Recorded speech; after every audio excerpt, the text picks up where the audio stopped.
దుబ్బాక పట్టణంలోని శ్రీ బాలాజీ దేవాలయ తృతీయ వార్షికోత్సవ బ్రహ్మోత్సవాలు ఘనంగా ప్రారంభమయ్యాయి.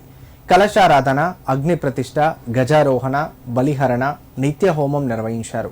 ప్రత్యేకంగా గరుడ హోమం నిర్వహించి సంతానం లేని వారికి, ఇంటిలో స్థిరత్వం లేని వారికి గరుడ ప్రసాదం వితరణ చేశారు. హైదరాబాద్, సిద్దిపేట, కామారెడ్డి, కరీంనగర్ లాంటి పట్టణాల నుండి అధిక సంఖ్యలో భక్తులు యాగంలో పాల్గొని ప్రసాదం స్వీకరించారు. ఈ సందర్భంగా ఆలయ ట్రస్ట్ చైర్మన్ వడ్లకొండ శ్రీధర్, ఆలయ ప్రధాన అర్చకులు లక్ష్మీ నరసింహాచార్యులు మాట్లాడారు. గత 3 సంవత్సరాల క్రితం దుబ్బాకలో నిర్మించిన శ్రీ వెంకటేశ్వర ఆలయం దినదిన అభివృద్ధి చెంది నేటికి 3 వసంతాలు పూర్తి చేసుకుందని అన్నారు. ఉమ్మడి జిల్లాలతో పాటు హైదరాబాద్ లాంటి దూర ప్రాంతాల నుండి కూడా ప్రతిరోజు భక్తులు ఇక్కడికి వచ్చి స్వామివారి ఆశీర్వాదం పొందుతారన్నారు. 3వ వార్షికోత్సవం సందర్భంగా దేవాలయానికి వచ్చే భక్తులకు ఎలాంటి అసౌకర్యాలు కలగకుండా అన్ని ఏర్పాట్లు చేసినట్లు తెలిపారు. ఈ నెల 18 వరకు నిర్వహించే వార్షికోత్సవ కార్యక్రమాలలో భక్తులు అధిక సంఖ్యలో పాల్గొని స్వామివారి కృపకు పాత్రులు కావాలని కోరారు. కార్యక్రమంలో ట్రస్టు సభ్యులు చింతరాజు, నల్ల శ్రీనివాస్, ఆలయ కమిటీ సభ్యులు, అర్చకులు పాల్గొన్నారు.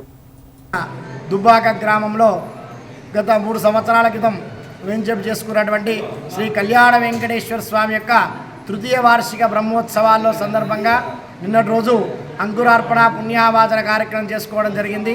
ఈరోజు ఉదయం యాగశాలలో కుంభ ఆరాధన, ద్వాదశ ఆరాధన, కలశారాధన ఇవన్నీ కూడా చేసుకోవడం జరిగింది. దాంతోపాటుగా అగ్ని ప్రతిష్ఠా కార్యక్రమం చేసుకొని ఇక్కడ ధ్వజారోహణ కార్యక్రమాన్ని చేసుకోవడం, దాంతోపాటుగా ఆ యొక్క గరుడ ప్రసాదాన్ని సంతానం కావాల్సినటువంటి వారికి ఆ యొక్క గరుడ ప్రసాదాన్ని కూడా ఇవ్వడం జరిగింది.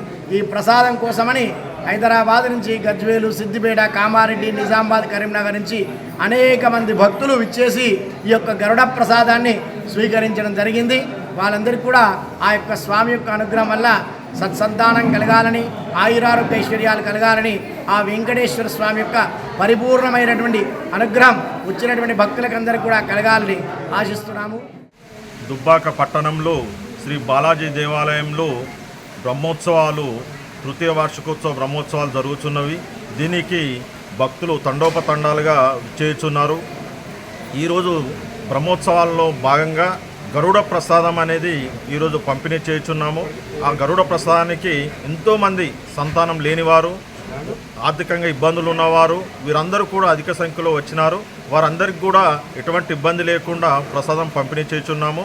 అదేవిధంగా రేపు ఎల్లుండి 3 రోజులు 18వ తారీఖు వరకు కూడా ప్రతి ఒక్కరూ వివిధ కార్యక్రమాల్లో పాల్గొని దేవుని యొక్క కృపకు పాత్రలు కాగలని మనవి చేయుచున్నాను.